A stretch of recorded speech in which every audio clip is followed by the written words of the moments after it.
Hello everyone, कैसे हैं आप सभी। I hope you all are doing very well. तो दोस्तों, सर्दियों का मौसम शुरू हो गया है। काफ़ी कड़ाके की ठंड सभी जगह पे पड़ने वाली है और पड़ रही है। तो सर्दियों के मौसम में अगर डिलीवरी आपकी होने वाली है, आपकी ड्यू डेट दी गई है दिसंबर की या जनवरी के महीने की, तो आपको पहले से ही किन बातों का ध्यान रखना है ये जानना आपके लिए बेहद ज़रूरी है, क्योंकि कई बार कुछ बातों को अनदेखा कर देने की वजह से प्रेग्नेंट महिला को दिक्कत परेशानी का सामना ठंड के मौसम में स्पेशली करना पड़ सकता है। तो आइए जानते हैं वो कौन कौन सी बातें हैं जिनका आपको स्पेशली ध्यान रखना चाहिए। तो सबसे पहली बात ये है कि आपको ध्यान रखना है कि आपके शरीर में कभी भी पानी की कमी नहीं होने देनी है। इसका कारण ये है कि प्रेगनेंसी के दौरान भी बच्चा एक पानी की थैली में होता है और जब आपकी डिलीवरी हो जाएगी तब आप बच्चे को दूध पिलाना शुरू करेंगी। आपके मिल्क के प्रोडक्शन का काम प्रेगनेंसी के दौरान से ही शरीर शुरू कर देता है और जब आप एक बच्चे को स्तनपान कराती हैं तो करीब 2.2 लीटर वाटर आपके मिल्क के प्रोडक्शन में लग जाते हैं। इसीलिए एक प्रेग्नेंट महिला को आपकी डिलीवरी से पहले ही इस बात का ध्यान रखना होगा कि आपकी बॉडी में डिहाइड्रेशन का कोई भी सिम्टम्स नहीं होना चाहिए। आपको daily 4 litre of water consume करना है, यानी 4 लीटर पानी का इस्तेमाल आपको करना ही करना है पीने के लिए। तो आप 1 घंटे में 1 गिलास पानी का सेवन करते रहें, जिससे कि आपके हाइड्रेशन प्रोसेस बॉडी में मेंटेन रहे और जिसकी वजह से डिलीवरी के समय भी या फिर आफ्टर डिलीवरी भी कोई भी कॉम्प्लिकेशंस का सामना आपको करना ना पड़े। दूसरी बात का ध्यान रखें कि ठंड के मौसम में आप अपनी त्वचा की देखभाल या फिर ठंड से बचने के लिए गर्म कपड़ों का इस्तेमाल करना, वो भी अच्छे तरीके से स्टार्टिंग से ही इन बातों का ध्यान रखिए।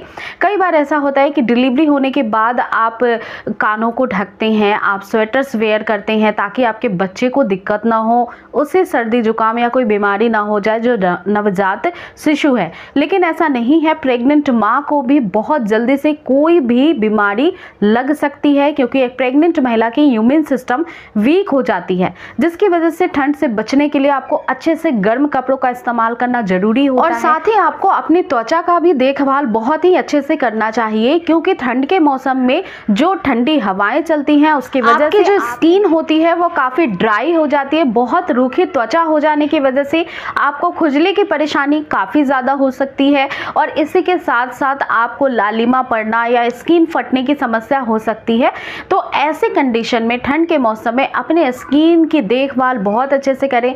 आपको स्किन मॉइस्चराइज करके रखनी चाहिए, आपको कॉटन कपड़े ही पहनने चाहिए और त्वचा से संबंधित कोई भी आपको समस्या होने पे तुरंत ही डॉक्टर को कंसल्ट करना चाहिए। इसके साथ ही तीसरी बात का ध्यान रखें कि ठंड के मौसम में केवल ऊपर से स्वेटर पहन लेने से आपको आराम तो मिलेगा, आपको गर्माहट तो मिलेगी, लेकिन शरीर के अंदर की गर्माहट पे भी ध्यान रखना है। चूंकि आपकी डिलीवरी अब होने वाली है तो आप अगर गर्म तासीर की चीजें भी खाएंगी तो वो भी आपकी नॉर्मल डिलीवरी में फायदा पहुंचाता है। इसके लिए जो भी सीजनल साग मिलती है सर्दियों के मौसम में, जैसे सरसों के साग बहुत गर्म होती है तासीर में, तो आपको वो खानी चाहिए। मक्के की रोटी खानी चाहिए, आपको सलजम खानी चाहिए। सरसों के तेल में बनी हुई चीजों का इस्तेमाल आप कर सकती हैं। तिल के लड्डुओं का इस्तेमाल आप कर सकती हैं, क्योंकि तिल भी गर्म तासीर की होती है। इसके अलावा आपको गुड़ का इस्तेमाल करना चाहिए। साथ ही साथ देसी घी, मूली, सलजम, अदरक, इन सभी चीज़ों का आपको इस्तेमाल करना चाहिए और ड्राई फ्रूट्स भी आपको खाते रहने चाहिए, ताकि आपके शरीर में गर्माहट बनी रहे और आपकी इम्यून सिस्टम अंदर से भी बेहतर हो सके। इसके साथ ही प्रेग्नेंट महिला की इम्यून सिस्टम काफ़ी ज़्यादा वीक होती है। किसी भी तरह के फ्लू के चपेट में आप ठंड के मौसम में आ सकती हैं, इसलिए फ्लू की वैक्सीन वगैरह समय पे लगवाना आपके लिए बहुत ज़्यादा इंपॉर्टेंट है।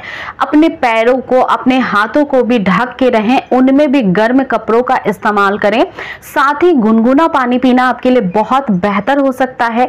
इससे आपके पेट से संबंधित जो भी समस्याएं होती हैं, जैसे कि खाना पचाने में प्रॉब्लम हो रही है, प्रेग्नेंट महिला के जो शरीर के अंदर के हार्मोन्स होते हैं वो काफी उतार चढ़ाव उसमें होती रहती है, जिसकी वजह से उनको पाचन तंत्र संबंधित समस्याएं होती हैं, तो कॉन्स्टिपेशन आपका काफी ज्यादा हाई होता है। इस वजह से आप फाइबर रिच फूड खाएं और साथ ही गुनगुना पानी पीती रहें, क्योंकि ऐसा करने से आपके नॉर्मल डिलीवरी में भी आपको बहुत मदद मिलेगी। और आखिरी टिप ये है कि अपने आप को एक्टिव रखिए। आप आउटडोर वर्कआउट ना करते हुए इनडोर वर्कआउट का सिलेक्शन करें, जैसे कि घर में ही आप मेडिटेशन करें, घर में ही आप वॉकिंग करें, ताकि बाहर जो बहती हुई सर्द ठंड हवाएं हैं उसके चपेट से आप बच के रहें, आपको कोई भी बीमारी ना हो। जैसे कि कई बार सीजनल जो बीमारियां होती हैं वो भी सर्दियों में हो जाती हैं, जैसे कि कोल्ड कफ का होना। तो इस तरह से आप अपने आप को सुरक्षित रखें, स्वस्थ रखें, और आपकी स्पेशल डिलीवरी होने वाली है तो आपको बीमार तो पड़ना ही नहीं है। बीमार हो जाएंगी तो फिर डिलीवरी और कॉम्प्लिकेटेड हो जाती है। तो अपने आप को हेल्दी रखें, फिट रखें। आप गुनगुने दूध का सेवन भी कर सकती हैं। गुनगुने दूध के अंदर 3 से 4 धागे केसर के बॉयल करके भी आप 1 गिलास दूध का सेवन कर सकते हैं। इससे नींद भी बहुत बेहतर आती है। स्किन संबंधित सारी समस्याएं जो है वो खत्म होती हैं प्रेग्नेंट महिला की, क्योंकि केसर में बहुत ज़्यादा हाईली एंटीऑक्सीडेंट्स पाए जाते हैं। आप हल्दी का सेवन कर सकती हैं, क्योंकि हल्दी जो होता है वो एंटीबैक्टीरियल होता है, आपके इम्यून सिस्टम को बढ़ाता है, गर्म तासीर का होता है। तो एक चुटकी, बहुत ही कम पिंच मात्र आप हल्दी का 1 गिलास के अंदर दूध के अंदर इस्तेमाल करें, उसे भी बॉयल करके आप ले सकती हैं। ये सारी ही चीज़ें कंप्लीट आपको हेल्दी रखने के लिए ज़रूरी हैं, इस ठंड के मौसम में सर्दी से बचने के लिए, आपको फिट रखने के लिए। तो आई रियली होप ये वीडियो आपके लिए काफ़ी ज़्यादा हेल्पफुल थी। इस वीडियो को ज़्यादा से ज़्यादा हर प्रेग्नेंट वुमेन तक शेयर भी करें, वीडियो को लाइक करें, और चैनल को अब तक सब्सक्राइब नहीं किया तो मेक श्योर चैनल को सब्सक्राइब भी कर लें। मैं मिलती हूँ अगली वीडियो के साथ। Stay tuned and thank you so much.